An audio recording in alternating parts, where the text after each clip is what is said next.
Cool. All right. Looks like we're live. I think we're live. Cool. So this is another episode of the weekly GL. Yep. Wednesday, the 19th, August 19th. August 19th. Yeah. So, Korey, you're joining me today. This will be fun. We have a lot of cool stuff to talk about. Yeah. Steve's still out. Yeah. But today, the theme today is we're gonna stick to risk. Yep. Inherent, economic, political. Yep. But I want to stay focused on risk in planning, the planning cycle. Yep. The risks inherent in our plan, especially with the backdrop of the economy and some of the headlines that are coming out. It's been kind of a quiet week with the whole Democratic National Convention, but there's actually some really critical, I think they're critical because I think what we're going to find in some of these headlines, or at least I did, there's truly a dichotomy in this economy, and there's a dichotomy in investor perceptions of where we're headed in the next 3 to 6 months. Sure. And no doubt with the DNC, that alone is like in the next three months. Yeah. Yeah. Last night was the big headline, Biden secured the DNC nomination. So that's headline number one. Yep. Nothing new on that. We all expected this. It, right? This is nothing new. However, it's the culmination of the last 2-4 years. I would even go as far back as Obama. Granted, he was the vice president, sure, but he's always been a much more centralist. And I'm going on a limb here, right? But he's more of a centralist, and maybe it matures with age, I guess. But I think it's what a lot of that middle America is desiring right now. Not the left and right extremes, not the chaos, not the volatility in the White House. I'm not going to lie, I'll go out on a limb here, and I almost voted for Trump 4 years ago. I personally was ready as a small business owner, right? I was ready for change. I was ready for pro-business policies, especially around tax codes, reform, and looking for some reform.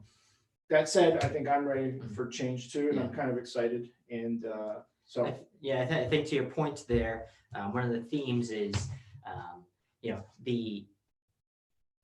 the middle of the road, right? We're finding ourselves over the past year to date, maybe even slightly more for different reasons, but very different extremes, right? So we see businesses tanking. We see businesses going under, but I think one of the second headlines of today that we wanted to bring up was Apple, right? Apple hitting $2 trillion in market valuation. I think that was either yesterday or this morning. Today, I think it's now, is that a huge move over the last week? No, I mean, that's the direction they were headed. Yeah. But it is a huge move because it goes back to that notion of businesses that create platforms. I actually wanted to start with the headline of, hey, over 37% of economists poll are actually now expecting a W-shaped recovery, which is quite interesting when you're seeing the Apples of the world, Google's, maybe Netflix, throw it in there, and Facebook and Microsoft, companies that have created platforms, they're killing it right now on the verge of what could be another downturn in this economy. And that, of course, brings us to that sense of there's a dichotomy, because what else happened this week? That was huge news. Berkshire Hathaway buying into gold. Buying into gold. They bought GOLD, not actual bullion, but not the gold bars. Not the gold bars, but they bought gold, ticker symbol gold. I mean, that in itself, for a guy who probably never thought, I've never heard him talking about buying gold, right? Yeah. So, but with that said, it's totally a play on the direction of gold. This is obviously he's not a short-term investor. No. And of course, he's also what? Apple investor, big time. Up to this point, I don't know what he bought. I think he's one of the number one investors in Apple. But that's his number one holding now too. But that shows the two dichotomies. He's playing his bets on both sides. Unless we start seeing a pullback on Apple stock this quarter, which who knows? Who knows? I won't go on a limb there. But back to that dichotomy, it's all about the economy dumbing, right? This is the conversation we had, I want to say 12 years ago. People really didn't think the economy was tanking. They really didn't believe that real estate was truly a risk to the capital markets. And well, we all know what happened right. Bury your head in the election, sand until it actually hits you in the face. And I feel like it's happening again right now. And so I don't want to spend all day on W-shaped recoveries or gold or Apple. Sure. But that makes me feel like I smell risk. I smell risk. And when I feel like there's risk, there's definitely going to be risk in your plans.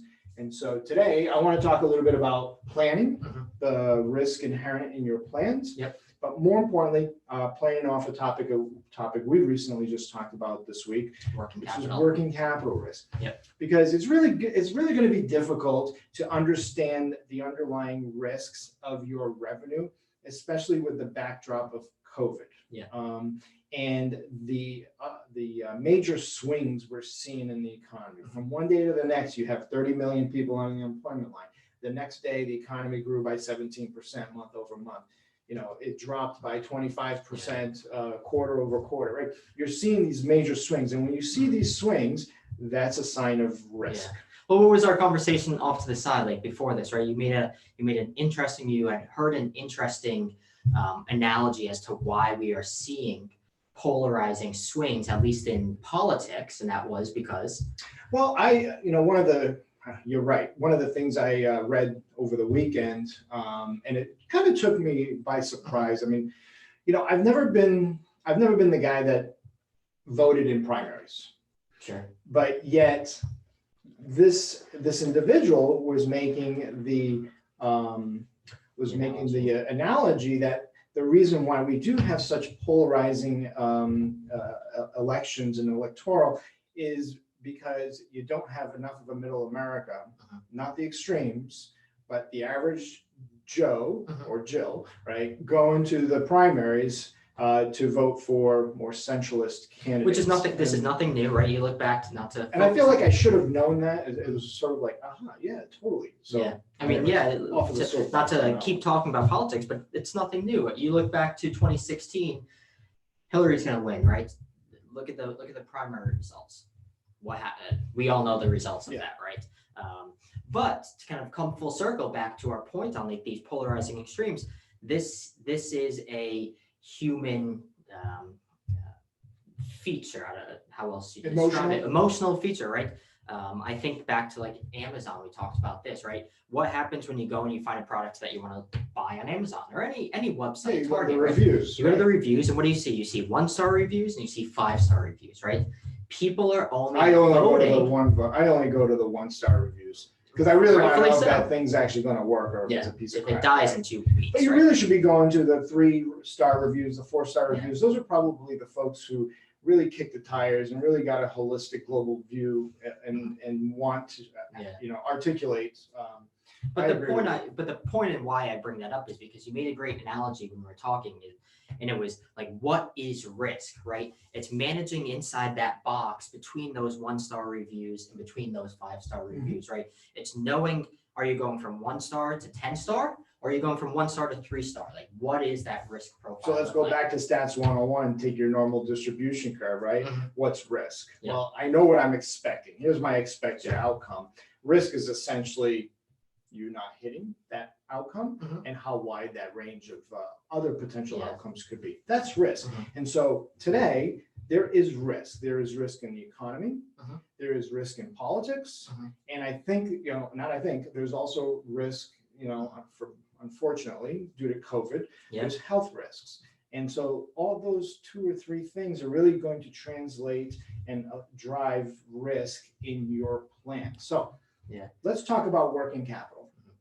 And I think that though, like that risk, right? There's risks on both sides of the equation with even just COVID, right? Like you have that V-shaped, right, or W-shaped, and we have that second dip.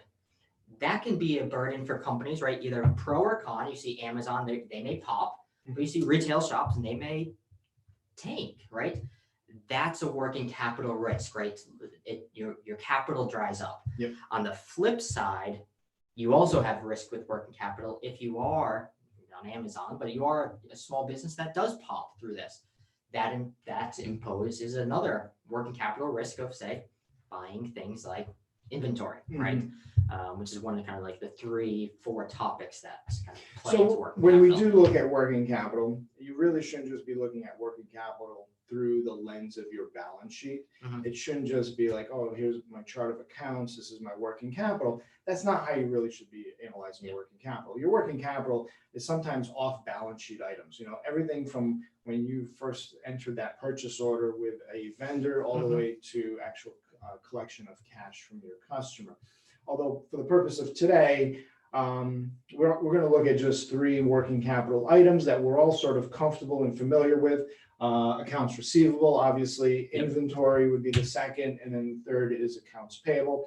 There's other working capital accounts, obviously, but it's the 80-20 rule, and chances are most of your working capital 90% of businesses have these 3 buckets. Yeah, and I would say working capital risk today is probably in bucket 1, which is accounts receivable. And if you are a manufacturer or especially a retailer, the other place is inventory. Sure.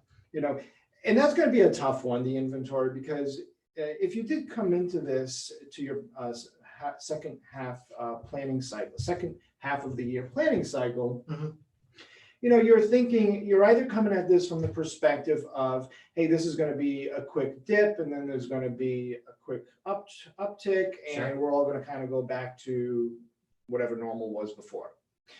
But if you're thinking through the lens of this is going to be a extremely slow recovery, or if you're thinking, hey, maybe we're facing a double dip, do you really want to be investing in your inventory as a retailer when you recognize 25% of your revenue in the last 2 weeks of the year? That's a tough pill to swallow. It's a tough one, especially right now. It made me think, like, I'm sure there are suppliers, vendors on the flip side that are trying to push their own products, right? So what are they going to do? They may give you discounts. This is great. I can buy my inventory at 25% off. Yeah, don't do it. Don't do it. Yeah. Right? No, because of the I'm inherent with you. risk of we don't know what happens, right? And to come full circle on the economy, or the politics rather, we can see 2 very different outcomes regardless of COVID and this pandemic. What happens to the economy with each different president, right? You layer on top COVID, Inflation. there's a lot of different things happening right now. I agree. So to just continue on inventory, 2 things to kind of think about for inventory. 1, don't fall into the trap of, hey, I could buy this at 25% discount. They're giving me extended terms. Yeah. Be careful, buyer beware on that side. Yeah. The second thing I would be really cautious of is, without changing your business model, without changing your revenue model, thinking about rationalizing your SKUs. You don't have to actually offer 100 different product lines. You can this year is the year to rationalize the SKUs that you sell and focus on those that turn the most or potentially could meet future customer demands based on the behaviors. I mean, let's face it, we're all changing our consumer behaviors. Yeah. So that's my 2 cents on inventory. And my raw take on accounts receivable, it's manage, be transparent, have open conversations with customers and with your employees. Employees sometimes forget, right? Because their pay is not tied to working capital performance. They're sometimes not thinking about, hey, what's another hour or 2 if you're in the service-based industry with a customer? That you have to be careful, because unless you're a bank, and I always say, to our customers, you're not a bank. You're not your customer's bank. Buyer beware. My raw take on this is having open conversations, being super tactile with collections. Don't outsource collections. Don't give collections to that analyst 1 year out of school, right? Going back to our conversation on Monday, one of the jumps that we did that you can find is that was a big piece of this.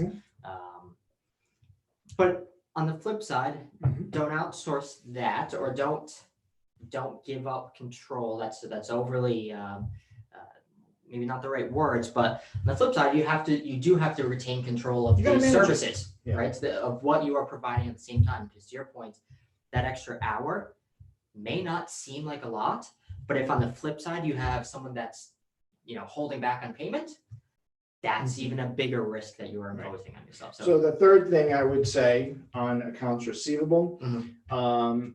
it's rationalizing your customer base, putting them, breaking them up into 3 buckets: high risk, medium risk, low risk. Mhm. That is a good, that's a good practice, because you could actually kill a couple of birds with one stone on that, right? You could stay hyper focused on the collections, but it also gives you an opportunity, if you bring in a bigger group to this conversation, you can start having deep dive portfolio reviews of all of your customers. Yeah. And that's what I think, on a quarterly basis or every 6 months, it's just healthy to do that. Well, this is the perfect time, because what do we do with our customers around Q3, Q4? We do the LRP, right? It's the long range plan, the 3 to 5 year model, right? Now, not to put AR in a 5-year plan, but around this time, we usually do that data dive, right? Mhm. We go into the data, we look at these metrics, we look at inventory. What are your top sellers? Like, this is the perfect time to be doing that, I agree. regardless of these other emotional things that are happening.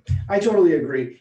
But again, it's good practice to be doing it Consistently. Yep. constantly. So I'll leave it at that. That's the raw take on AR. And of course, onto accounts payable.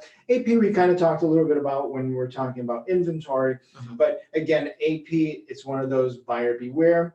Be cautious. Vendors are starting to pull back on terms. We're seeing more and more COD upon delivery, more deposits prior to starting the work. If you're looking for discounts, right, instead of inventory, look at what you already have outstanding, right? So try and work with your vendors on that regard too, right?